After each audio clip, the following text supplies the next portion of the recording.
Bonjour Antoine Perragin, vous êtes responsable d'un des plus grands lieux lyonnais en matière de congrès. Quelles en sont les spécificités et je dirais quels résultats faites-vous sur cette année?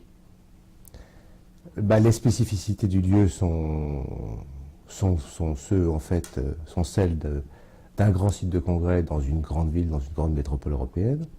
C'est d'abord un site de congrès et de convention, puisqu'en fait c'est les deux principales activités qui sont les nôtres depuis son ouverture en 1995 pour la première partie et en 2006 pour l'extension. Donc un positionnement européen avec en gros 340 manifestations par an et 34 gros congrès qui font qu'on traverse la crise comme tous les sites, je pense, et également comme toutes les entreprises de services, mais on s'en sort pas trop mal. C'est-à-dire qu'on a une activité qui a baissé d'environ 15%, mais aujourd'hui, les perspectives de vente qu'on a sur les années 2011 et 2012 nous font dire qu'on va retrouver des niveaux d'activité de ceux qui étaient en 2007 et 2008. Très bien. D'un point de vue architectural, Renzo Piano a fait un travail remarquable.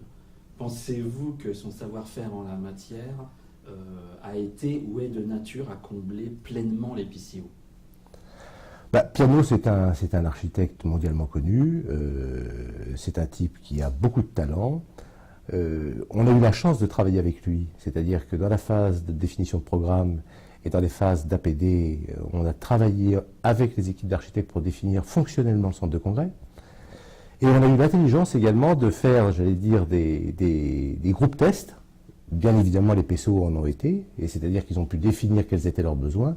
Et puis après, le programme et l'enveloppe financière ont pris en grande partie des spécificités que le marché ont demandé pour pouvoir réaliser cet ouvrage qui fait 29 000 m², 30 000 m² commercialisables, et qui est incontestablement très très apprécié.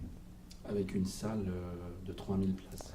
Voilà. La caractéristique ou les grandes caractéristiques du centre de congrès, c'est un amphi de 3000, un amphi de 1000, un amphi de 300, 10 000 m² d'expo et une quarantaine de salles de commission. Alors l'arrivée de nouveaux entrants sur le marché lyonnais et sa région favorise l'émergence de produits plus ou moins low cost.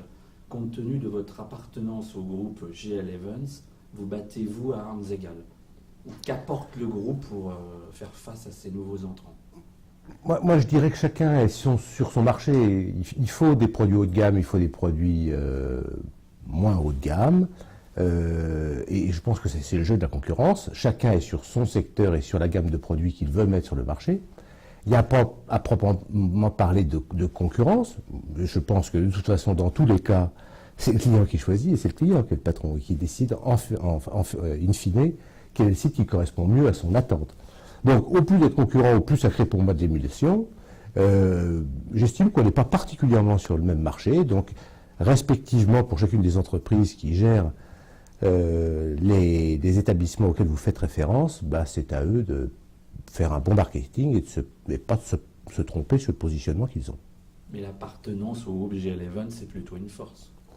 C'est incontestablement une force aujourd'hui. C'est une force parce que d'abord c'est un groupe de référence dans la filière et puis par ailleurs c'est aujourd'hui un réseau de sites dans le monde qui nous permet d'avoir une commercialisation croisée très intelligente. Merci Antoine Perragin. Je vous en prie.